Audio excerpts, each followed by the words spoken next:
سورت الکوثر مکی سورت ہے، 1 رکوع ہے اور 3 آیات ہیں۔ اس سورت کا دوسرا نام سورت النحر بھی ہے۔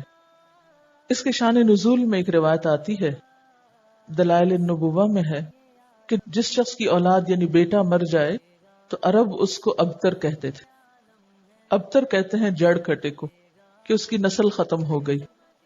جس وقت آپ کے صاحبزادے قاسم یا ابراہیم کا علیہ السلام بچپن میں ہی انتقال ہو گیا تو کفار مکہ نے آپ کو ابتر کہہ کے پکارنا شروع کر دیا یا تانا دینے لگے۔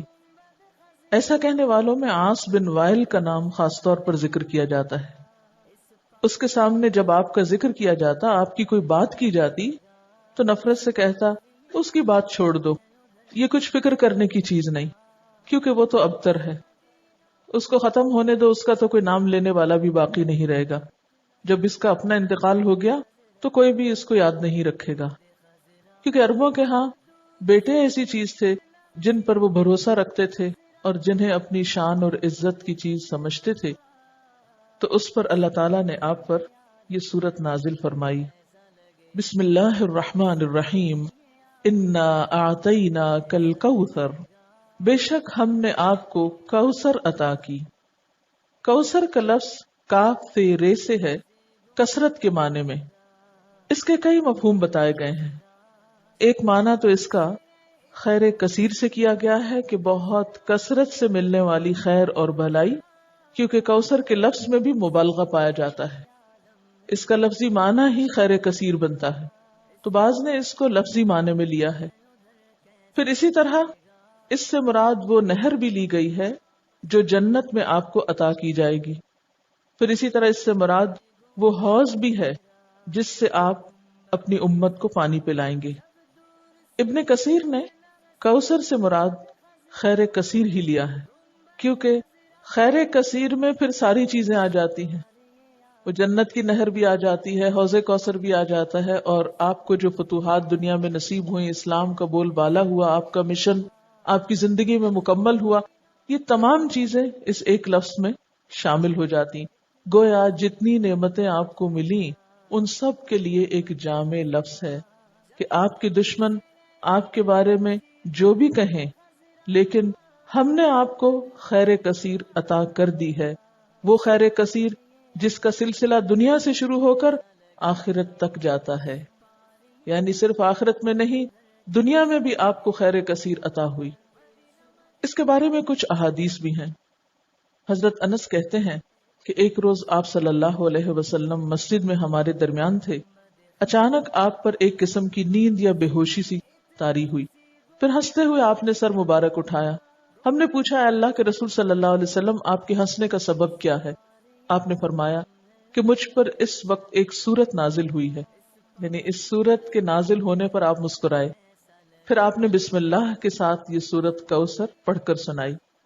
پھر فرمایا، تم جانتے ہو کوثر کیا چیز ہے؟ ہم نے کہا اللہ و رسولہ عالم۔ آپ نے فرمایا یہ ایک نہر ہے جس کا میرے رب نے مجھ سے وعدہ فرمایا ہے، جس میں خیر کثیر ہے، اور وہ حوض ہے جس پر میری امت قیامت کے روز پانی پینے کے لیے آئے گی۔ اس کے پانی کے پینے کے برتن آسمان کے ستاروں کی تعداد میں ہوں گے۔ اس وقت بعض لوگوں کو فرشتے حوض سے ہٹا دیں گے تو میں کہوں گا میرے پروردگار یہ تو میری امت ہے۔ اللہ تعالیٰ فرمائے گا آپ نہیں جانتے کہ ان لوگوں نے آپ کے بعد کیسا دین اختیار کیا، یعنی نام آپ کا لیتے تھے لیکن طریقے آپ والے نہیں تھے۔ بہرحال اس نہر کے بارے میں معراج کے واقعے میں بھی کچھ تفصیلات ملتی ہیں۔ بخاری کی روایت ہے، آپ صلی اللہ علیہ وسلم نے معراج کے واقعے میں فرمایا، میں ایک نہر پہ پہنچا جس کے دونوں کناروں پر خولدار موتیوں کے ڈیرے لگے تھے۔ میں نے جبریل سے پوچھا یہ نہر کیا ہے؟ اس نے جواب دیا یہ کوثر ہے۔ یعنی آپ کو معراج کے سفر پر وہ نہر دکھائی گئی جس میں پانی بہ رہا تھا یا جو بھی چیز، مگر اس کے کناروں کے اوپر خولدار موتی تھے۔ خولدار کا کیا مطلب ہے؟ یعنی اندر سے جن کے سوراخ ہو یا خول ہو۔ سیدنا ابو عبیدہ نے حضرت عائشہ سے پوچھا کہ کوثر سے کیا مراد ہے؟ انہوں نے کہا کوثر سے ہر وہ بھلائی مراد ہے جو اللہ نے آپ کو عطا کی۔ ابو بشیر کہتے ہیں کہ میں نے سعید بن جبیر سے کہا، یعنی مختلف لوگ اس کے بارے میں سوال جواب کرتے رہے کہ لوگ کہتے ہیں کہ کوثر جنت میں ایک نہر کا نام ہے۔ سعید نے جواب دیا جنت والی نہر بھی اس بھلائی میں داخل ہے جو اللہ نے آپ کو عطا کی ہے۔ گویا مختلف آراء ہیں اس بارے میں، لیکن حقیقت یہ ہے کہ اس میں وہ تمام بھلائیاں شامل ہیں جو اللہ سبحانہ وتعالی نے رسول اللہ صلی اللہ علیہ وسلم کو عطا کی۔ آخرت کی بھلائیوں کے علاوہ دنیا کی بھلائیاں اگر آپ دیکھیے، جن کا ذکر کل بھی ہوا اور پھر اس سے پہلے بھی، وَالضُّحَىٰ وَاللَّيْلِ إِذَا سَجَىٰ مَا وَدَّعَكَ رَبُّكَ وَمَا قَلَىٰ وَلَلْآخِرَةُ خَيْرٌ لَكَ مِنَ الْأُولَىٰ وَلَسَوْفَ يُعْطِيكَ رَبُّكَ فَتَرْضَىٰ۔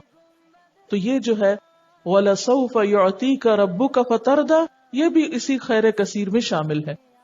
پھر اسی طرح أَلَمْ نَشْرَحْ لَكَ صَدْرَكَ وَوَضَعْنَا عَنْكَ وِزْرَكَ الَّذِي أَنقَضَ ظَهْرَكَ وَرَفَعْنَا لَكَ ذِكْرَكَ، یہ بھی خیر کثیر میں شامل ہے جو آپ صلی اللہ علیہ وسلم کو عطا ہوا۔ آپ کو قرآن جیسی نعمت دی گئی اور صحابہ کرام جیسے مخلص ترین ساتھی عطا ہوئے جنہوں نے اپنی جانیں قربان کر کے اس مشن کو پروان چڑھایا جو آپ اللہ کی طرف سے لے کر آئے تھے۔ اب بات یہ ہے کہ جب بھی کسی کو کوئی نعمت ملے تو اسے کیا کرنا چاہیے؟ اس کا حق ادا کرنا چاہیے۔ اور کسی نعمت کا حق کب ادا ہوتا ہے؟ جب انسان اللہ کی مرضی اور اطاعت کے کام کرتا ہے۔ اس لیے فرمایا فَصَلِّ لِرَبِّكَ وَانْحَرْ، پس نماز پڑھیے اپنے رب کے لیے اور قربانی کیجیے۔ اس سے ایک بہت بڑے سوال کا جواب ملتا ہے کہ اللہ کا شکر کیسے ادا کیا جائے۔